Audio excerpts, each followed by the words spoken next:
Azalea clutched the hospital consent forms, her heart pounding as Gemma's hand steadied the pen.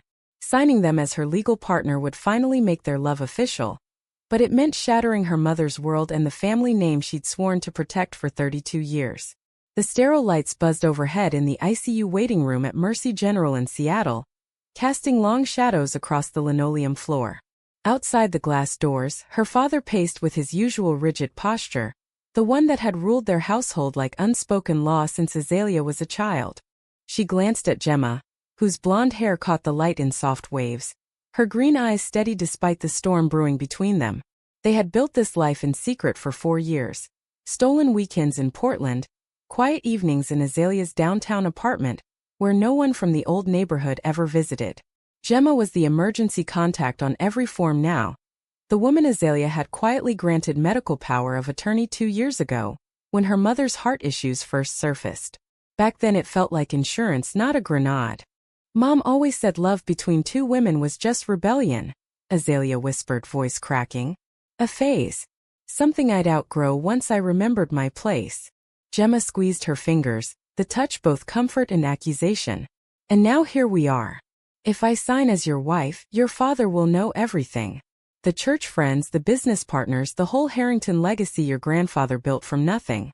It'll be front-page scandal in our circles. Azalea pulled her hand away, pacing to the window that overlooked the rainy city.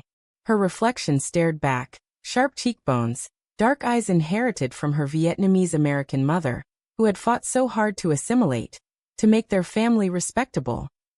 Dr. Eleanor Harrington, cardiologist turned community pillar, had drilled one lesson into her daughter since grade school. Reputation is currency. Lose it, and you lose everything. The memory hit like a wave. It was last Thanksgiving when her mother had caught them laughing too closely in the kitchen, Gemma's hand brushing Azalea's waist a second too long. That girl is filling your head with nonsense, Eleanor had hissed later in the hallway. 2 women playing house? It's rebellion, Azalea. Grow up before you destroy us all. Azalea had denied it then, claiming Gemma was just a supportive colleague from the law firm. The lie had tasted like ash, but it kept the peace. Now peace was a luxury they couldn't afford. Eleanor's stroke had come without warning during a charity gala. Paramedics rushed her here, and the doctors needed immediate consent for an experimental clotbuster that could save her speech and mobility, or risk bleeding in the brain if they waited. Azalea's father was listed as next of kin, but he was in Tokyo closing a deal, unreachable for another 6 hours. The hospital required someone with legal authority. Azalea had the papers drawn up in secret precisely for this nightmare. Gemma stepped beside her, voice low. We don't have to do this your way anymore. I've stood in the shadows while you smiled at those blind dates your mother arranged. I've watched you turn down promotions because they meant more visibility. Enough, Azalea. Sign with me. Be honest. Azalea spun, eyes flashing. Honest? You think coming out now fixes anything?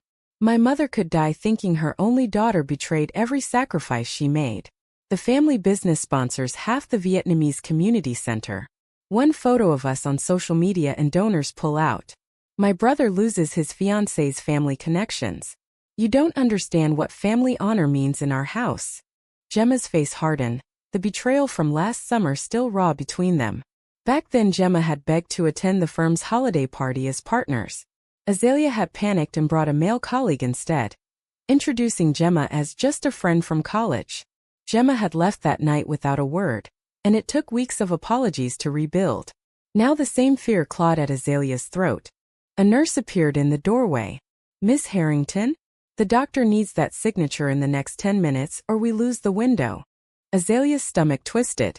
She looked at the forms again. Spouse designation line blank, waiting for Gemma's name. One stroke of the pen and the secret ended. One refusal and her mother might never speak again. The choice wasn't fair. It never had been. The pen felt like lead in Gemma's fingers as she hovered over the signature line. Azalea watched, breath shallow, every second stretching into eternity. Outside, her uncle, her mother's younger brother, had arrived and was already questioning the nurses about family-only protocols. He didn't know Gemma existed beyond polite hellos at company picnics. Azalea flashed back to their first real date 3 years ago. Gemma had taken her hiking in the Cascades, Away from city eyes. Under pine trees heavy with rain, Gemma had kissed her softly, whispering, "I don't want to hide forever." Azalea had laughed it off then, pulling her closer. One day, when Mom's stronger. That day never came. Instead, Eleanor's health declined, and Azalea's excuses multiplied. Promotions at the firm came with more scrutiny. Family dinners required straight dates on her arm. Each compromise chipped away at them both. Gemma set the pen down. "I can't do this if you're going to hate me after." Her voice was calm, but Azalea heard the fracture underneath. "Last year when your mother had that minor episode, you made me wait in the parking lot. Like I was the help. I stayed because I love you. But signing as your wife while you pretend I'm nothing? That's not love, Azalea. That's survival." Azalea felt the words like a slap. She grabbed Gemma's wrist. "You think I want this? Every night I lie awake wondering if I'm selfish for keeping us alive. My father built that import-export empire on handshakes and reputation. One whisper of lesbian daughter and the contracts dry up. My mother survived the boat from Vietnam with nothing. She didn't do it so I could throw it away for." "For what?" Gemma cut in, eyes blazing. "For me? For us? Say it." The waiting room door creaked. Azalea's uncle stepped in, suit rumpled from the flight, eyes narrowing at Gemma. "Azalea, who's this?" The doctor said only immediate family for updates. Azalea froze. Gemma straightened, offering a polite smile that didn't reach her eyes. "Gemma Whitaker. Old friend from law school. I was just leaving."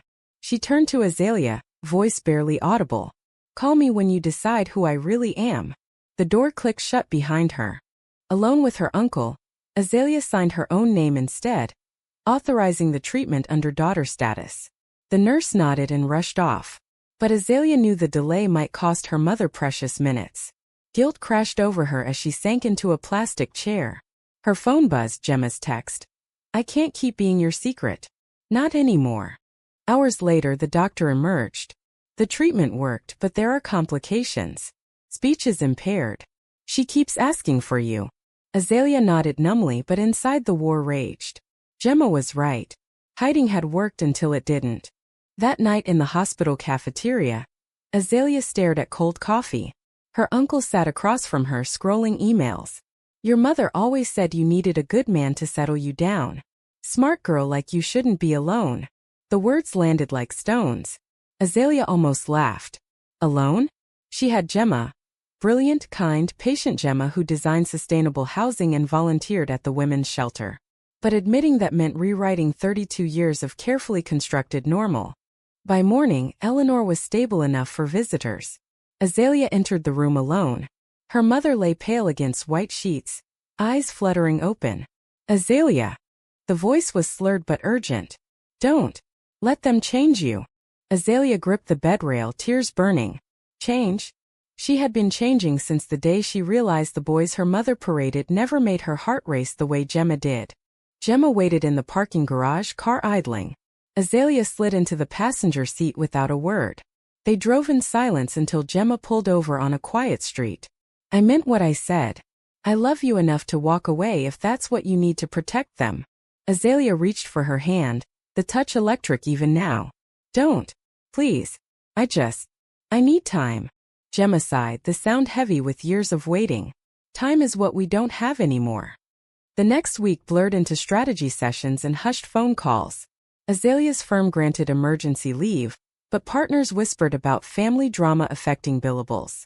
Gemma moved her things into Azalea's apartment temporarily, ostensibly to help with hospital runs, but the tension thickened the air. Every shared meal felt like a rehearsal for a future they might never claim. Azalea visited her mother daily. Eleanor improved slowly, speech therapy sessions exhausting but hopeful. During one quiet afternoon, her mother gripped Azalea's wrist with surprising strength. "That girl. Gemma. She's always around. Too much." Azalea froze. "She's helping, Mom. A good friend." Eleanor shook her head. "Friends don't look at you the way she does. I saw it last Thanksgiving. Don't lie to me, Azalea. Not now." The machines beeped steadily, filling the silence. Azalea wanted to confess everything, the love, the fear, the years of hiding. Instead she said, "Rest. We'll talk when you're home. Outside the room, her father had finally arrived from Tokyo, jet-lagged and furious at the delay in treatment. Why didn't you call me sooner? And who authorized the drugs? Azalea explained the paperwork, omitting Gemma's role. He nodded curtly. Good. Family handles family. But his eyes lingered on Gemma waiting down the hall with coffee. She seems invested. That evening back at the apartment, Gemma confronted her in the kitchen. Your father asked if we're roommates. Roommates, Azalea. After 4 years. She slammed a cabinet. I sat in that waiting room for 6 hours while you pretended I was convenient help. I'm not your dirty secret anymore. Either we tell them or I go. Azalea pulled her close, foreheads touching. Please. Mom's still fragile. One shock could set her back. Gemma pulled away. And what about me? My family knows. My friends know. I'm tired of half a life. The argument escalated into old wounds. Gemma reminded her of the Christmas when Azalea had attended the family reunion alone, leaving Gemma to celebrate with coworkers. Azalea countered with the time Gemma's mother had invited them both to dinner openly, and Azalea had panicked and canceled. Betrayal layered on betrayal, each rooted in fear. By midnight they lay on opposite sides of the bed, backs turned. Azalea stared at the ceiling, replaying her mother's words. Don't let them change you. What if the change had already happened? What if hiding had changed her into someone Gemma no longer recognized? The next morning brought worse news. Eleanor's latest scan showed a small secondary clot. More decisions loomed. Azalea's father demanded a family meeting at the hospital. All of us. No outsiders. Gemma heard and packed a bag. Call me when you're ready to stop choosing them over us. The door closed softly behind her. Azalea didn't stop her. Alone, she drove to the office to clear her head. Her boss pulled her aside. Take all the time you need, but the partners are watching. We can't have personal issues affecting client perception. The message was clear. Keep the family drama quiet. Azalea nodded, but inside she felt the walls closing in. That afternoon she sat by her mother's bed again. Eleanor, voice stronger now, whispered, I know about you and her. I always knew. But our world isn't ready. Protect the family, Azalea. It's all we have. Tears slipped down Azalea's cheeks. Protect the family by killing the only part of herself that felt real. Weeks passed in fragile truce. Gemma stayed away from the hospital but texted daily, checking on Eleanor and on Azalea. Azalea replied with careful distance, sending money for Gemma's rent as if that fixed anything. The law firm buzzed with rumors. Someone had seen them together at a coffee shop weeks earlier. Azalea's brother, home from grad school, cornered her in the hospital cafeteria. Dad thinks you're involved with that blonde. Fix it before Mom hears. Azalea laughed bitterly. Fix what? My life. He didn't understand. None of them did. Gemma had become her anchor. Late-night talks about cases, weekend drives where they could hold hands openly on back roads. Losing that meant losing the version of herself that wasn't performing for her family's approval. One rainy Thursday, Eleanor was discharged to a rehab facility. The family gathered for dinner at the old house in Bellevue. Azalea, her father, brother, uncle, even the pastor from their church. No Gemma. Midway through the meal, her father cleared his throat. Your mother wants to speak. Eleanor, still using a walker but eyes sharp, looked straight at Azalea. That girl. Gemma. I won't have her in our home. Whatever phase this is, end it.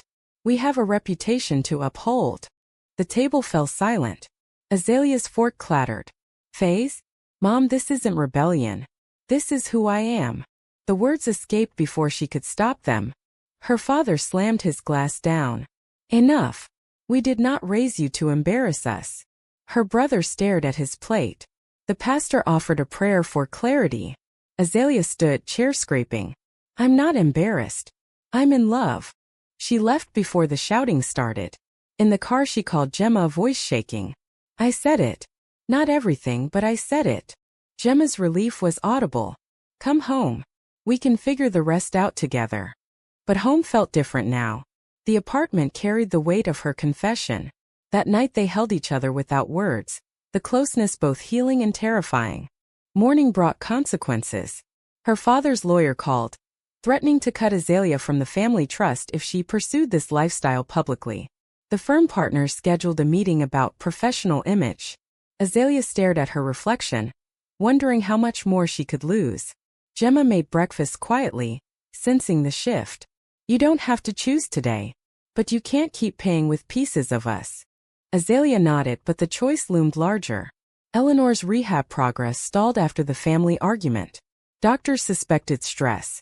Azalea visited alone, sitting by the bed while her mother stared out the window. You think I hate you, Eleanor said suddenly. I don't. I fear for you. The world is cruel to girls like you. Azalea took her hand. Then help me face it. Meet Gemma properly. Give us a chance. Her mother turned away. I can't. That weekend Gemma's mother invited them to Portland for a quiet dinner. Azalea went finally. The warmth in that house, open laughter, no judgment, felt like oxygen after drowning. Driving back, Gemma said softly, See? It doesn't have to destroy everything. Azalea wanted to believe her. But Monday brought the firm meeting. Partners suggested a leave of absence until things settle. Her career, built on late nights and flawless briefs, hung by a thread. The pressure mounted like a storm. Azalea started skipping calls from her brother, ignoring her father's texts. Gemma noticed the distance creeping back. You're pulling away again. Azalea denied it, but the lie tasted familiar. One night she woke from a nightmare, her mother collapsing because of her selfishness. She slipped out of bed and drove to the rehab center at 3 a.m., sitting in the parking lot until dawn. The breaking point came during a family video call. Eleanor, stronger now, announced she wanted to come home. Only if Azalea promises to end this nonsense. Azalea stared at the screen, Gemma listening from the kitchen. I can't promise that, Mom. The call ended abruptly. Gemma walked in, eyes sad. I think we both know what comes next. Azalea stood in the hospital chapel the next day, staring at stained glass windows that depicted sacrifice. Gemma waited outside, giving her space. The irreversible decision crystallized. Sign the updated power of attorney naming Gemma as spouse, or watch her mother suffer another setback from family stress. The lawyer had drawn new papers that morning, civil union documents Azalea had avoided for years. She called Gemma inside. Marry me. Legally. Today. Gemma's eyes widened. Not like this. Not because of paperwork. Azalea took her hands. Because I love you. Because I'm done hiding. But it means everything changes. They drove to the courthouse in silence, rings bought from a small jeweler on the way. The ceremony lasted 12 minutes, witnessed by a board clerk and a smiling officiant. No family. No photos posted. Just 2 signatures and a kiss that tasted like freedom and fear. That evening Azalea drove to the rehab center alone first. Eleanor sat in the garden, Walker beside her. I did it, Mom. I married Gemma. The words hung between them. Eleanor's face crumpled. You chose her over us. Azalea knelt. I chose both. But I can't pretend anymore. Her mother turned away, tears silent. Leave. Don't come back until you've fixed this. The drive home felt endless. Gemma met her at the door, new ring glinting. They held each other through the night as Azalea recounted every word. Morning brought the backlash. Her father changed the locks on the family house. Her brother sent a single text. You killed Mom's recovery. The firm emailed termination papers, professional image clause invoked. Azalea stared at the screen, career gone in one click. Gemma held her while she cried. We'll rebuild. Together. But the cost was immediate. Eleanor's next scan showed decline. Stress-related, doctors said. Azalea wasn't allowed in the room anymore. Her uncle delivered the message. You're no longer family until you come to your senses. Weeks turned into a new routine. Gemma's job at the architecture firm kept them afloat. Azalea started freelance legal work from the apartment, small cases that paid little but felt honest. They attended couples counseling, unpacking years of resentment. Gemma finally voiced the pain of every secret holiday, every canceled plan.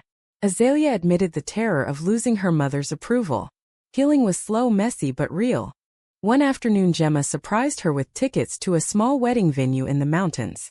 No pressure. Just us and whoever we want. Azalea smiled for the first time in weeks. Let's do it properly. Invite your family. Mine. Maybe one day. But the phone call came at midnight. Her brother. Mom's back in ICU. She asked for you. Azalea rushed to the hospital, Gemma beside her. This time she didn't hide. They walked in together, rings visible. The nurses didn't question. Eleanor lay frail, eyes opening when Azalea took her hand. You came. Her voice was weak. With her. Azalea nodded. With my wife. Eleanor reached out, touching Gemma's arm for the first time. Take care of her. I was wrong. About the rebellion. Tears fell as the three women sat in silence. The machine steadied. For the first time, family felt possible, not perfect but possible. Months later, Azalea stood on the balcony of their new condo overlooking Puget Sound, Gemma's arms around her waist. The small mountain wedding had been perfect, Gemma's parents cheering, a few brave cousins from Azalea's side attending quietly. Eleanor hadn't come, but she had sent a card. I'm trying. Progress, however slow, was progress. Azalea's freelance practice grew, focused on LGBTQ+ clients navigating family law. The work felt purposeful, no longer chained to the firm's conservative image. Gemma's latest housing project won awards, and they celebrated with quiet dinners where they could finally hold hands in public without glancing over shoulders. The betrayals of the past, Azalea's denials, Gemma's ultimatums, faded into lessons, not weapons. Yet scars remained. Family dinners at the old house were still tense. Her father spoke in clipped sentences. Her brother avoided eye contact. Eleanor improved physically, but the emotional distance lingered. During one visit, she had pulled Azalea aside. I still worry. The world is hard. Azalea had replied gently. It was harder alone. Now, watching the sunset paint the water gold, Azalea turned in Gemma's arms. Thank you for waiting. Gemma kissed her forehead. Thank you for choosing us. They stood like that until the stars appeared. Two women who had fought tradition and won. Not without cost, but with truth. The phone buzzed inside. Her mother's number. Azalea answered. Mom. Eleanor's voice was stronger. Dinner Sunday? Bring Gemma. Simple words, but they carried the weight of reconciliation. Azalea smiled at Gemma. We'll be there. Life wasn't perfect. Old friends still whispered. The trust fund remained frozen. But Azalea no longer measured her worth by family approval. She measured it in Gemma's laugh, in their shared mornings, in the freedom to love openly. The war between identity and honor had ended not in victory for one side, but in a fragile peace where both could coexist. True or false? Protecting family honor is always worth sacrificing your one true love?